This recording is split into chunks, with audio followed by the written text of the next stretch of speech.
In the top stories, St. Kitts hosts annual meeting of Canada-Caribbean seasonal agricultural workers.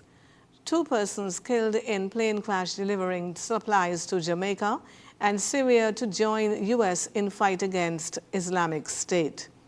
Hello and welcome to the ZIZ Midday Major Newscast. Today is Tuesday, 11th November 2025, and I am Jasmine Thomas. First on the local scene.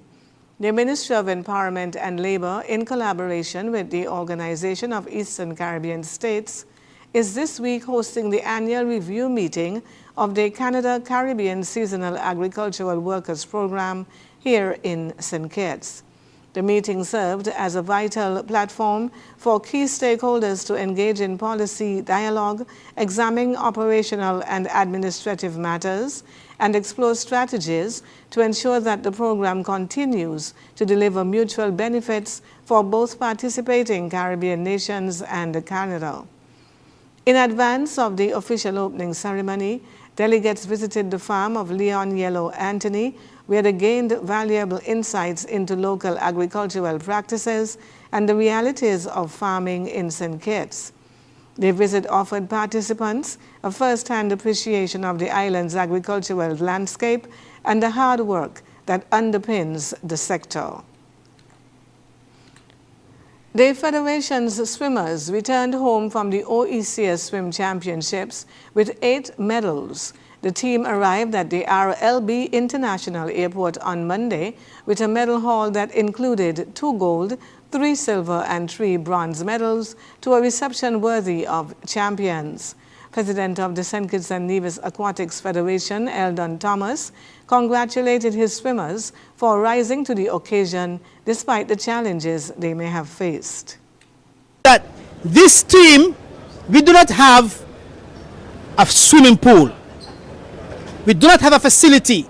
They train in the ocean and they train in pools that the hotels would accommodate us in. Yet they are able to go and compete and win medals, gold medals, silver medals, bronze. Last year we won 1 medal. This year we have returned with 8 medals, and I think that is a tremendous improvement. Minister of Sport, the Honorable Samuel Duggins, praised the team for their accomplishments, adding government is working to ensure that they will have a home of their own to prepare for competition to bring further joy to the Federation. I could only imagine what you have gone through over the few years. Training, developing in an area that is not natural for St. Kitts and Nevis. In an area where there's not the right supporting mechanism at all times. But I guarantee you that as we move forward into the future, we have been discussing the idea of your swimming pool. And that swimming pool, I know, needs a portion of land. We have been discussing with the Ministry of Sustainable Development, and I understand that that land is being signed off on in short order as they have identified a piece that they think would be suitable for such an activity. Also lending support to the team on arrival was the president of the St. Kitts and Nevis Olympic Committee, Dennis Knight, who congratulated the St. Kitts Nevis Aquatics Federation on the work they have been doing with their athletes. It was just in 2023 when Elder and I were over at Reggae Beach going to a meeting, and we really didn't know what was going to happen, because at that time the local swimming federation needed reorganizing, and between then and now the tremendous effort that has gone into, the tremendous progress that has taken place, I want to congratulate SKN Aquatics. Congratulations once again to the swim team. The Charles E. Mills Secondary School, SEMS, was vibrant and dynamic with all things on the professional front as the Science Department hosted its 3rd annual career fair under the theme Living Environmentally Friendly Through Science and Entrepreneurship on Friday, 7th November. Kaylin Brown, student delegate and the spokesperson, communicated the aim of the career fair is to expose our students to different career paths with the hope that at the end of the event, they would have a better understanding of what their future aspirations would be.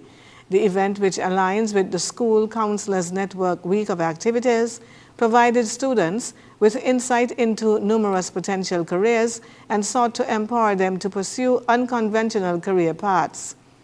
The fair was fittingly supported by SKN Robotics, the Department of Environment, Crime Scene Unit of the Royal St. Christopher and Nevis Police Force, IRIP Fitness Center, University of Medicine and Health Sciences, the Department of Marine Resources, Mother Becky T, SPACS, Serenity Mobile Spa, Department of Creative Economy, among others. And now for a look at news on the regional scene. 2 people were killed Monday morning after a small plane carrying hurricane relief supplies to Jamaica crashed into a lake in a Coral Springs neighborhood, officials said. The crash happened just before 10:20 in the morning in the Windsor Bay community near the 5000 block of Northwest 57th Way, west of State Road 7 and south of Sawgrass Expressway. Coral Springs Fire and Rescue said a dive team initially searched the lake but found no victims or major pieces of wreckage. We have not found an entire plane yet. We believe that it may be broken into smaller pieces. Deputy Fire Chief Mike Moser said during a briefing, this is very preliminary. Coral Springs police later confirmed that 2 people aboard the aircraft were killed. Their identities have not yet been released and no one on the ground was injured. Internationally, Syria will join the international coalition to combat the Islamic State group, marking a shift in U.S. foreign policy in the Middle East, a senior Trump administration official has confirmed. The announcement came as President Donald Trump met Syrian President Ahmed al-Sharaa at the White House, the first such visit from a Syrian leader in the country's history. In an interview with Special Report on Fox News, al-Sharaa said the visit was part of a new era in which the country would cooperate with the U.S. Trump has expressed his support for al-Sharaa, who until recently was designated a terrorist by the U.S. government. And now for a look at the weather. Present weather across St. Kitts and Nevis is partly cloudy skies with slight dust haze. Winds a gentle breeze of 9 miles per hour from an easterly direction. Seas are 1.2 to 1.5 meters or 4 to 5 feet. Weather forecast for St. Kitts and Nevis: partly cloudy to sometimes cloudy with a 60% or moderate chance of brief morning showers. Weather tonight: partly cloudy with a 40% or moderate chance of overnight showers. Sunset this evening will be at about 5:36. Sunrise tomorrow morning is set for around 15 minutes past 6. And that brings us to the end of the Midday Major Newscast. Join us this evening for these stories and more in detail. Thank you for tuning in. I am Jasmine Thomas. God bless you.